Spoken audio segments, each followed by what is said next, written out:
As Peter said, I'm Earl Wayner, a member of the National Transportation Safety Board.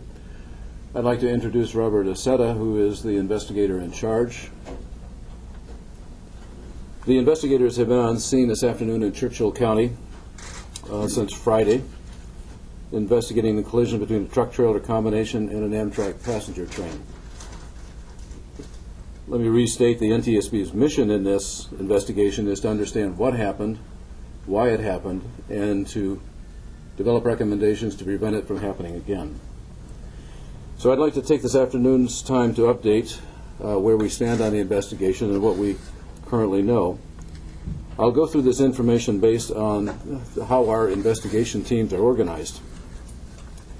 The motor carrier operations team has been reviewing records on the company, have found that they've been involved in 19 random roadside inspections since September 2010. Out of those 19 random inspections, there have been encountered 7 violations, only one of which has been an out-of-service violation. Those inspections did not involve this particular accident vehicle. The NTSB plans to visit the company this week. The current plan is to do that starting Tuesday. At that time, we'll be reviewing not only the company records, but the driver's records. The next team is the vehicle factors team, and a portion of the tractor still remains embedded in the rail car. Because of the severe damage, it's been difficult to do much of an assessment on the tractor. The trailers have been reviewed in the DOT yard. Ordinarily, many of these trucks have an engine data recorder, which provides a fair amount of information to the investigators. In this case, however, because of the extent of the fire, we don't really expect to find much, if anything, of any data recorders available. Let me talk a moment about what the highway team has found. The highway speed limit in that area of the grade crossing approaching from the south is 70 miles an hour. And in fact, it's been posted at 70 for quite a distance. The last speed limit sign is about 12 miles back. As far as the visibility of the tracks, as a truck would have approached from the south, there's no obstructions in that visibility, and the crossing should have been visible for well over a mile. The signals are set by the railroad to go activate about 25 seconds prior to the train crossing. In that case, it would have been the signals would have been visible about a half a mile back for a truck traveling at the speed limit of 70 miles per hour. That particular grade crossing is a skewed grade crossing at a 49-degree angle. The typical or general grade crossings generally are 90 degrees. However, this crossing angle was well within the AASHTO guidelines. That's the American Association of State Highway Transportation Officials, and they develop standards. Regarding the rail mechanical equipment, the mechanical equipment team has reviewed all the rail records related to this particular equipment and have found all to be in order with no safety issues. The locomotive does have a data recorder. That information will be provided to us, we expect, later today. As far as the cars, the train has been broken up. The 2 damaged cars have been set on the north side of the tracks near the grade crossing and will remain there for some time until the investigation is completed. One partially damaged car remains in the area. The rest of the cars have been taken by Amtrak back for refurbishment and put back in service again. The rail operations team, the track is open, although operations are at a reduced speed because there still is further maintenance to be done on the tracks. The crossing signal and lights and gates are not functioning yet, and as a consequence, the operations there require posting crossing guards, signalmen to help with traffic. As I said, the signal was triggered by the train 25 seconds prior to impact, or prior to crossing, and that would amount to about 2,800 feet, a bit over half a mile, at the train's speed of 78 miles an hour. As I said, the crossing signals are not yet functioning, and the so-called signal bungalow, which was hit by the truck just on the west side of the crossing, has been rebuilt and should be functioning, if not today, tomorrow. Regarding the survival factors team, the Churchill County coroner is continuing their investigation, and the NTSB is supporting that as requested. The survival factors team has begun interviewing witnesses in the area. Not all of the victims, however, have stayed in the area, so we don't expect to be able to question all of them. I might mention that there was a very robust response to this emergency. We counted over 18 agencies, including Nevada State Police, U.S. Naval Air Station, Care Flight, Churchill County Sheriff's Department, just to name a few. There was also considerable support from bystanders and local entities in the area. Last item with regard to survival factors team, we've had a number of investigations related to distraction, and so we're at the NTSB very sensitive to cell phone use as one of the indicators of distraction. We have yet to identify if the driver had a cell phone in his possession, but that certainly will be an area that we put some focus into.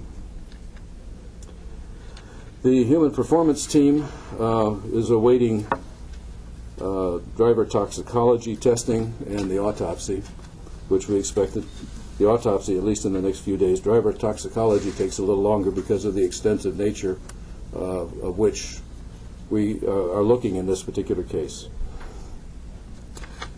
The human performance team will be visiting the company along with the operations team probably Tuesday, and we'll be at that time looking at the driver's health, the medical history, as well as his training and experience. So the NTSB GO teams have been working hard on this investigation. The team's been expanded to include a fire expert and a rail survival expert, and the highway survival factors will probably be folded into the rail survival factors team, since the fatalities have tended to all be associated with the rail. We expect to be on scene probably as many as 10 days. As I mentioned before, we are not determining probable cause on scene. This is a fact-finding portion of the investigation. This will be followed by an analysis phase back in Washington, D.C. Typically, these kinds of investigations take a year or more before they are ready to be brought to the board. We've received great cooperation from the Churchill County Sheriff's Department, the Nevada State Highway Patrol, Amtrak, Union Pacific Railroad, as well as other local entities. And from the NTSB, we certainly appreciate all the support. As we receive more information, we'll provide it to you probably next. We'll do this tomorrow again, and Peter will give you the timing of that.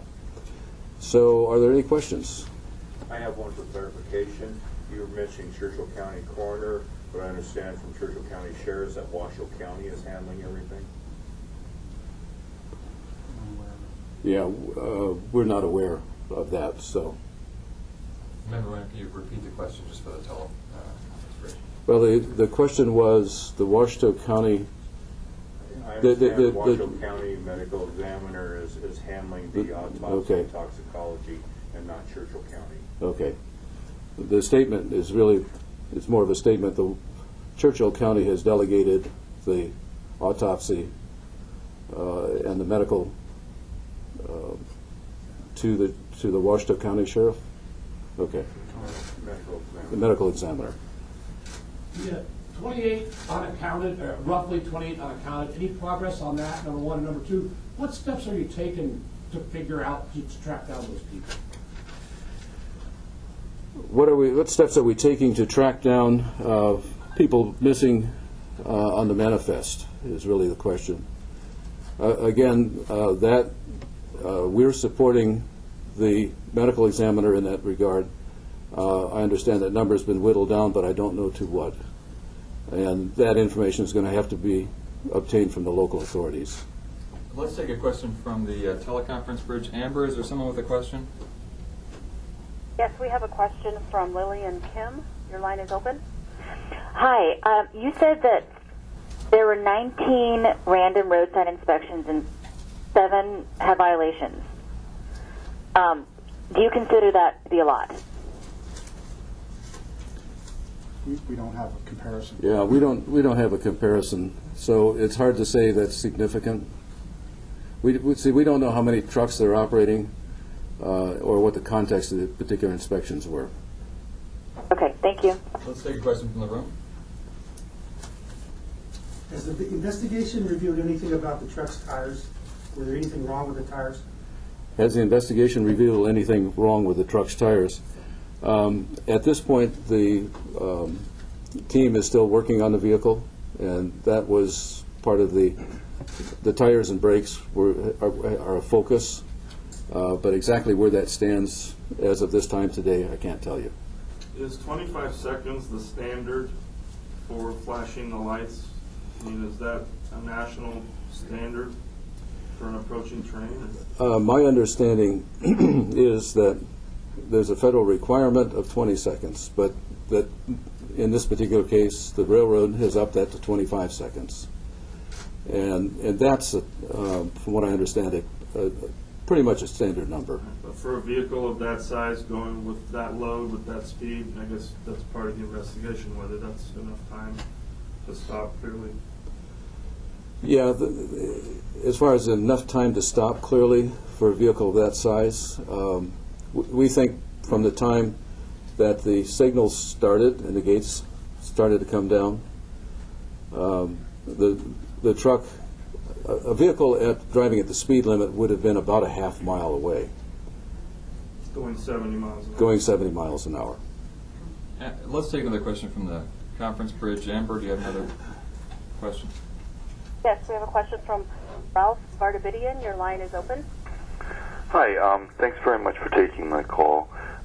Just if we could go back to this unaccounted for number, all the different agencies, the Churchill Sheriff's Department, NTSB, and the coroner, and the medical examiner, and the State Highway Patrol, are all saying that it's not their role to ascertain the number of unaccounted for.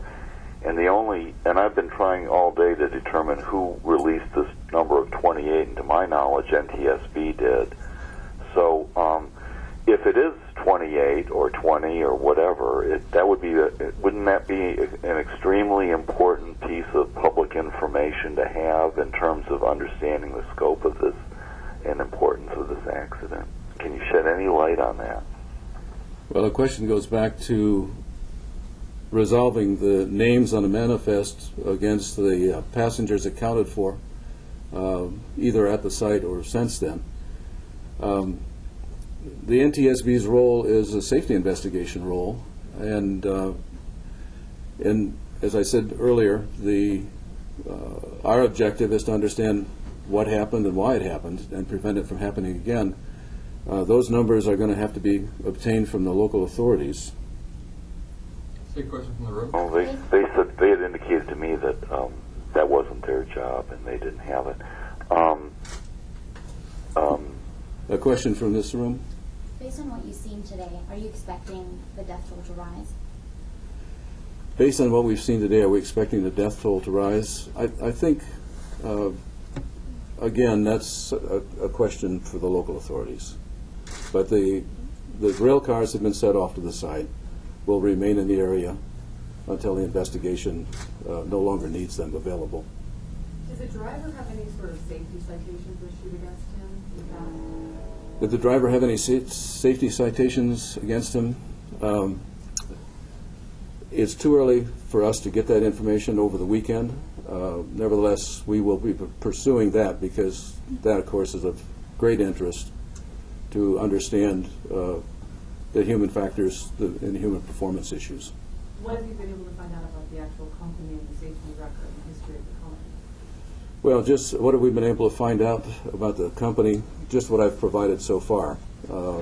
19 violations, 6 of which were violations were not out-of-service violations, and 1 out-of-service violation. What does that tell you about this company? I don't really know what that tells me about the company because we don't have a context for it at the moment. Are they cooperating? We have been in contact with the company and have arranged to meet with them on Tuesday.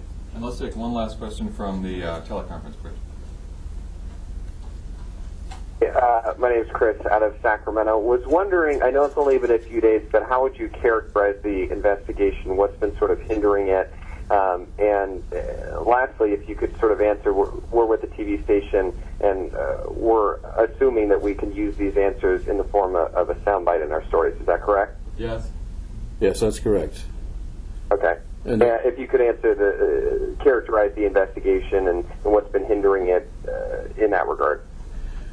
what has been hindering the investigation? I wouldn't really characterize that anything's been hindering the investigation other than perhaps the fact that most of it's occurred over a weekend, which provides its own kind of access problems to some records and so forth. An investigation of this sort has many different facets. So as we've gotten into the investigation, we've realized that there are some other skills and specialties that we need, such as the fire experts, which we are getting in from the Washington, D.C. headquarters. There's just a lot of loose ends which you have to start tying up as fast as you can. So I think the investigation is going quite well at this point. Can you confirm that a forensic anthropologist is coming to look at remains? My understanding is that or that there are forensics experts that will be supporting the local authorities. Yes. Has this particular intersection had any problems in the past? Has there been incidents in the past? Has this intersection been the subject of incidents in the past? My understanding is that there was a collision at this intersection, but it was from the north side as opposed to the south side, and that was approximately 9 months ago. So there's no design flaw in the way it's laid out? That wouldn't indicate a design flaw. This intersection had cantilevers, lights, crossing gates, a crossbar, markings on the pavement 700 feet back, a sign 900 feet back. That's probably as good as any of the intersections. Okay, thanks, folks. That'll be it for today, and we'll do this briefing again tomorrow, our last briefing.